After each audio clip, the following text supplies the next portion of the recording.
Well, welcome to the Department of Education. Thank you everybody for coming, and really excited to have with us these great students from Mahtomedi and Roseville High School. My name is Jeff Ledermann. I'm the Environmental and Outdoor Education Coordinator here at the Department of Ed, and I've been working on a project to get schools and teachers looking at ways they can integrate more outdoor and environmental education into 7th through 12th grade.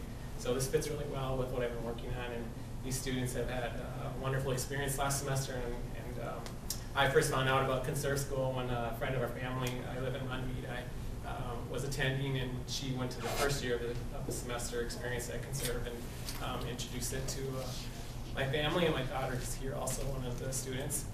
And then I know that a student from Roseville went last year too, and her brother is here, who was this semester. So I'll let them introduce themselves and tell you all about their experience. So Brennan, you want to start?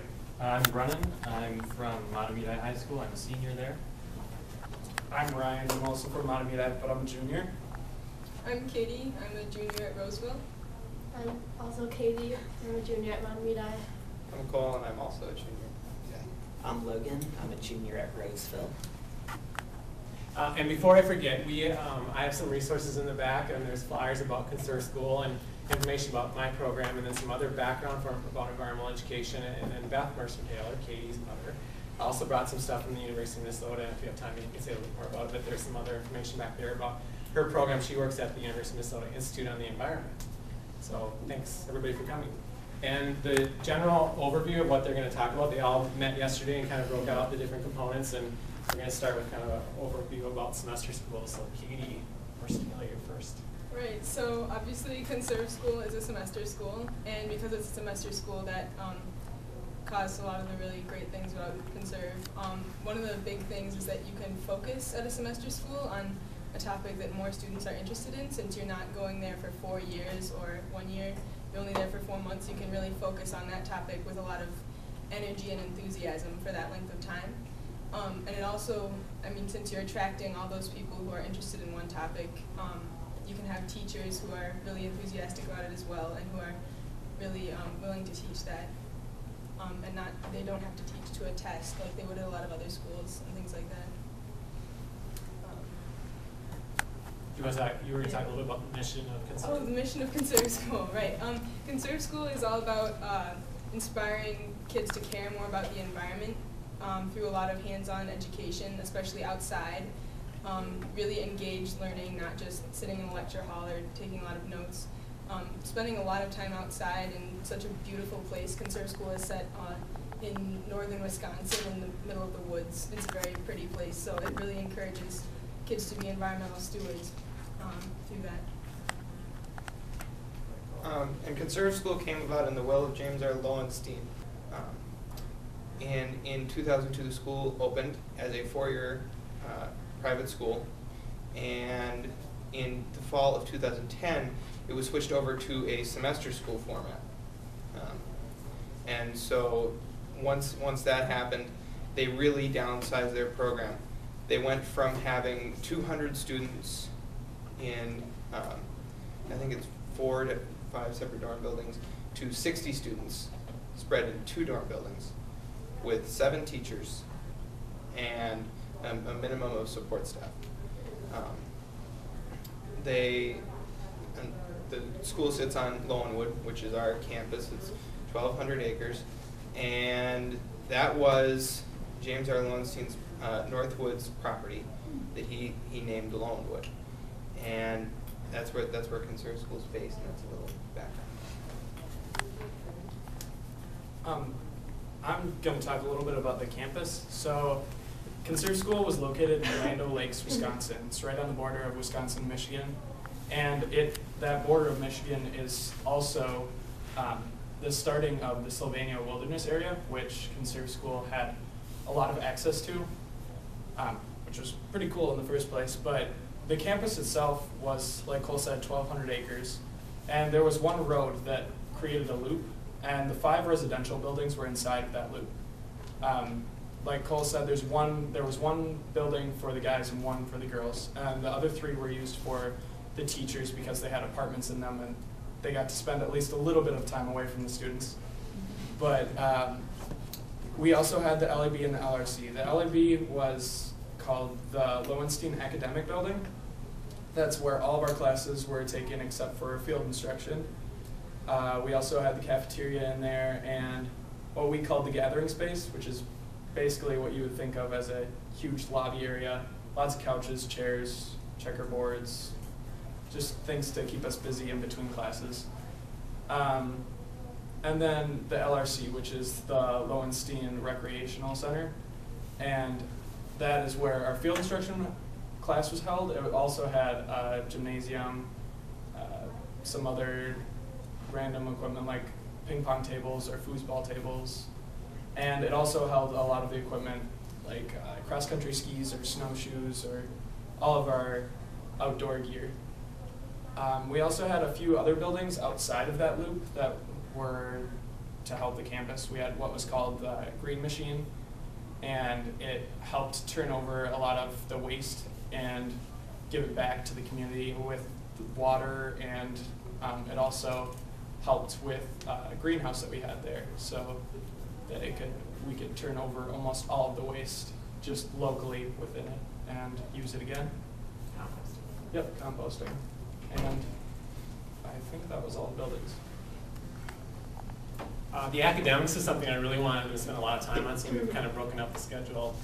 I'm just going to talk about one of the areas, but the thing that really makes the school unique is that the focus is almost totally on environmental studies and getting kids outside. So we'll tell you more about that, but I'm really glad you're able to come and hear about that, because to me, as I've been working on my project, this is really a great example of how almost any topic or content area can be integrated with the use of the environmental issues or actually taking kids outside. So Katie will start. Our normal school schedule was we came to the LAB at 7:20 and we all had breakfast together, and then 7:50 was our first class start. And we had 3 classes in the morning, which were our elective classes, and those classes were mainly classes indoors or classes that we had to take to be able to integrate back into our high schools at home. So we could take math or our language, Spanish, we offered Spanish, or art classes, and then those classes were all 55 minutes. And then, and they still tried to add environmental aspects. I know I took Spanish, and we read poems and other works on the environment and did that outside. And math, they tried as well to do some problems on the environment. It's difficult, but that's okay. And then we had lunch all together with full staff. And then after lunch, we were split up into cohorts, groups of 15 kids for our afternoon classes, and those were each 2 hours. And we had 2 classes one day and then 2 classes the other day, every other day. So on one day we would have history and English, and then the next day we would have science and field instruction. And then, so our classes, those classes were all outside, and we went up until 4 o'clock. You're next on English. Our English class was taught by Jeff Ledermann, who is this really amazing man who is an author of 7 books, actually, and used to travel around to different wilderness areas and write for different magazines. So he has a really interesting life that he would always tell us about, which is really cool. And just for his English class, it was always really fun how we got to go outside to do different activities and read different books about the environment and different stories. We read Into the Wild, and We read a bunch of essays as well by environmentalists like Aldo Leopold, Annie Sadie Dillard. Olson. Yeah. David Thoreau. Very Yeah. Tempest Williams. We also read another book by Choice. He had almost like a small library in his room or at his home, and he brought all of the books that he had and just set them on the floor, and we were able to take one of those books, and we had to do a few journals on those, but it was basically independent reading. We also learned storytelling and public speaking, and we just did a lot of things outside that you would normally do inside, but being outside, we could be more focused or more interested. And I remember one day he hung letters in trees, so we were able to walk around, and they were letters from Henry David Thoreau, so then we could walk to the tree, read it, and talk about it. Or one day, Sigurd Olsen, right, where we went up and we climbed the tree. Yes. So we were all sitting in this big tree, reading it, and actually experiencing what the paper we were talking about was about. So it was really cool. We also learned about national parks and different wilderness areas. And I pulled up several different examples in the blog, and I'll try to page through some of them, but their blog, which was you can link to on the front page of conserveschool.org, has great examples and reports. Every week one of the teachers would do a report and the administrators. So there's great photos and information about the different courses. And the one that I couldn't find yet, but it is on there, is about wilderness and monsters. Do you want to mention that class at all? Oh, for one of the class periods, Jeff had gone out earlier and put out a bunch of eyes and teeth and different things on trees and other Rotting logs and Yeah. whatnot. So then as a class, we went out and walked along the trails and saw the different eyes and teeth. And the class was about how society kind of as a whole has changed with their view of wilderness and how we think about it. So it was interesting to reflect on that and think about how we do feel about things we see in the wilderness. Move on to history, which I have the blog up here on that one, the trip through Sylvania. History, like English and so many other classes at Conserve, took a typical high school subject, in this case history, and viewed it through the lens of environmental studies, outdoor education, that sort of thing. So for history, that was the history of wilderness exploration, which we had three different primary subjects. There was Lewis and Clark, there was history of mountaineering, and the Shackleton's Antarctic ordeal. And so much of the class was spent outside actually doing things like they were done in history. For Lewis and Clark, we built our own dugout canoe. I remember in Shackleton's unit, we broke through the ice as the ice was just starting to form around the edges of the lake. We rode out there and crushed through. It was taught by Michael Sallet. I think there's a picture of him coming up here. He was a really outdoorsy guy, pretty young guy, vibrant. But I thought the whole thing with the environmental studies, incorporating that into history, it really gave you an excellent feel about what the history was actually like, how it actually went down, as opposed to this is what the textbook says. This is what the textbook says how it happened, which I thought really bettered not only the entertainment value but also the educational value. And one thing to touch on it, where he was saying it not being about the textbook, Michael never used a textbook in our class. He used separate books. So when we were learning about Lewis and Clark, he had us read Undaunted Courage. When we were reading about Shackleton, he had us read Endurance. Just different books like that instead of using a textbook, which in my opinion helped a lot. Definitely agree. And another thing, sorry, Go ahead. really quick. Every once in a while, English and history, Michael and Jeff would decide that they wanted to combine their block hours. And so they had a section of about 4 hours, which is a really long time. And we would be able to go out to Slovenia. And one of the trips, we did a 5-lake canoe trip. And we portaged around in Slovenia and learned a little bit more about the history of Slovenia and a little bit of the writings about Slovenia as well. Another trip, they combined it, and we learned a little bit about Yellowstone, and we went in as 3 different subjects or characters in history: a photographer, a writer, and a painter. Yeah.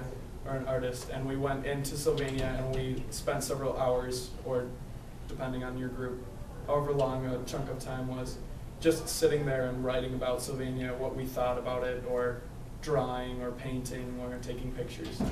Then we came back and presented what we had. So they did a lot of really unique experiences through English and history. After I went to Conserve School, it solidified my views a little bit. I learned a little bit more about the soil, but other than that, it didn't really help with agriculture, except that I'm looking at agriculture now in a little bit more of environmental fashion, keeping it more, I'm blanking right now, sustainable farming, so that's impacted me in that way. Coming to Conserve School, I knew I was interested in environmental studies, but my knowledge wasn't very extensive, and I didn't really know to what extent I was interested. And Conserve really gave me a passion for the environment, for environmental studies, and I think it's really something now that I want to do for the rest of my life. Not quite sure what yet, probably something with sustainable food, but hey, I got time. Let's open up to questions, top loud, so we can pick it up on the camera. Aaron.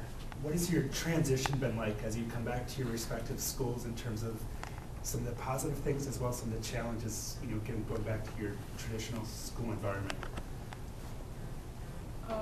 Okay, the biggest thing for me is I'm really seeing right now how unnatural it feels to be sitting inside all day. So that's kind of a challenge for me, but I mean, I'm also learning again how to like focus in that kind of environment, so that's good. But then I also am learning to kind of look at what my teachers are saying and what the textbooks tell me in a more kind of critical way. So like just because of what I learned at Conserve School and all of those teachers, I'm definitely viewing my own education more differently, and I really feel the urge to like think things through myself rather than just accepting whatever is told to me. 3 of these guys have not actually really gotten back to school yet because they started semester early, but Katie and Logan are all skiers, so they had, for eligibility reasons, had to start the day after they got back. So those 3 have had, I don't know, Logan or Katie, if you want to add anything? It was kind of weird going back, just because you went from being in a small group of 60 students and 7 teachers to my high school has 2,200 students alone, not counting teachers. So it just was kind of a shock going back to my huge high school from such a small school. But it's also weird not just going outside for class anymore, and like all day you're just sitting there. You don't get to get up and move around. A lot of classes you don't even interact much, it's just the teacher lectures. So it's just different. I think it was definitely a culture shock, but I think as much as we loved being there, it was kind of like we were in our own little magic world up there, and it was an amazing experience, probably the best 4 months of my life. Yeah. But it is important for us to come back here, and we can take what we learned. I feel so much more confident now in what I've learned and teach it to other kids, and that's definitely important. I can see that now at our school coming back. And people are interested, we just have to find the right people and educate them. You other guys start school tomorrow. I partially started That's school. I said, okay, well, if I'm going back and I'm going to be there half time, I'm taking a pottery class. The teacher said, okay, well, you've taken all our pottery classes. You don't have any more. And I said, oh, that's okay. I'll just be a TA. And he said, okay, fine. And so for the past few weeks, I've just been there for 2 or 3 classes. The rest of my classes don't actually start until the end of first semester because they're just semester classes. But I've been sitting in on the ones that have already been going, and just I couldn't even imagine being there for a whole day yet, even though it'll start tomorrow, because there's just so many people. And going to Conserve, you realize that you only know about 5% or less of those people well. You know, you don't hardly know any of them in comparison to the community that we had at Conserve. Any other questions? Yeah, Josh. Katie, I think you said something about that you're able to be more focused outside, and I was wondering if that was, I think it's Katie L. Yeah. I'm not sure, but I was wondering if that was weather dependent. So a lot of people, when they're looking at outdoor education, they're like, well, if I just had that perfect day, you know, and so they're looking, and if you look at the school schedule, I mean, mostly it's during horrible weather.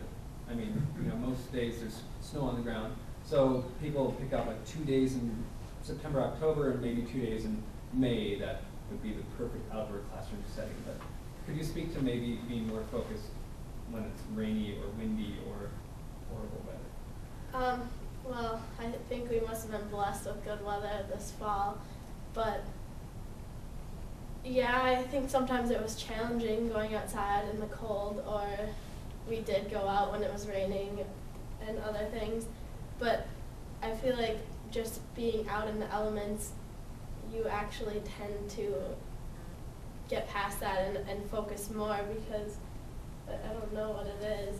It's better than sitting in a classroom. You definitely aren't bored being out there.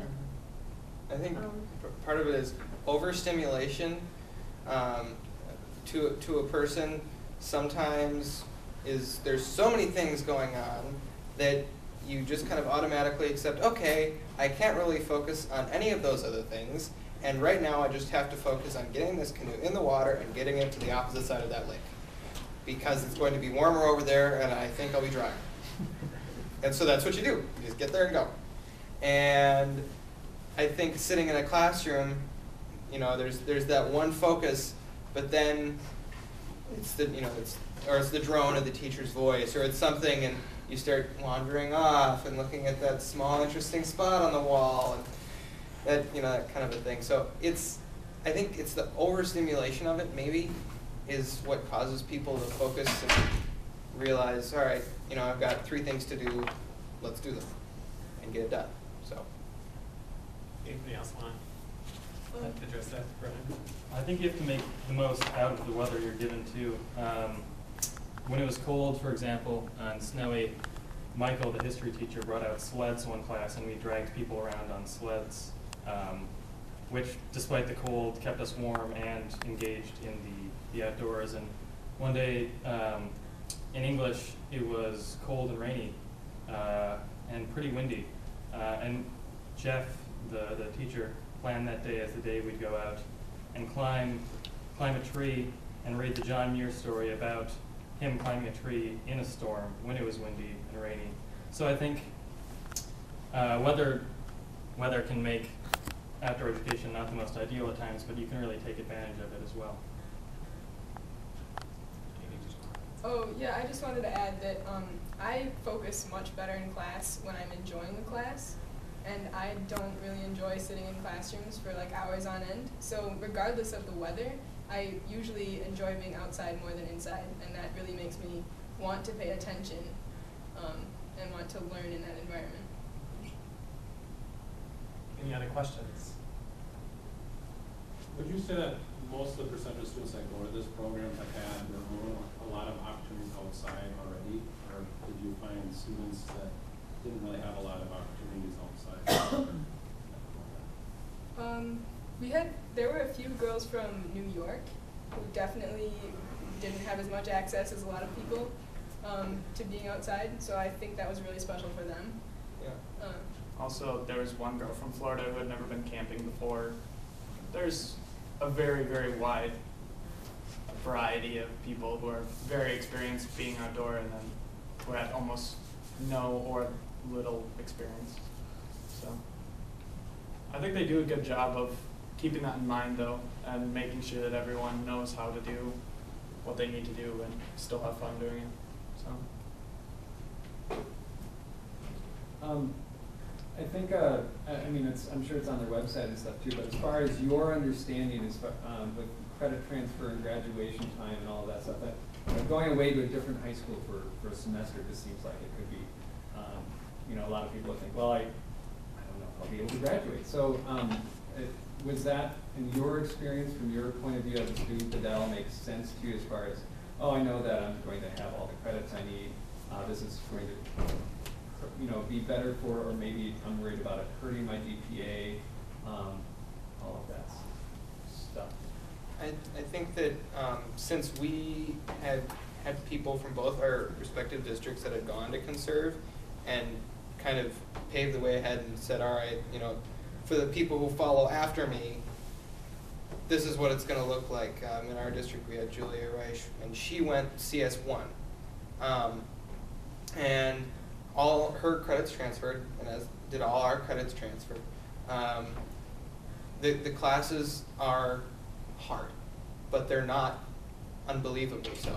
If you focus and pay attention and do the work, you're going to be fine. I don't think, unless you're really, really negligent to any of your classes, that it's going to hurt your GPA whatsoever. I think that also the one-on-one contact with the teachers make sure that you keep up with homework and assignments and grades and all that kind of stuff. As far as credit transfer and graduating on time goes, we're all set to graduate on time. As far as I know, I am anyway. And all the credits transferred, and I don't think there was a problem with that. But one thing I will say though is that if a student wishes to go to Conserve, they should be given the opportunity, because it is a wonderful, wonderful opportunity that they have. Apply. Do it. It's really fun.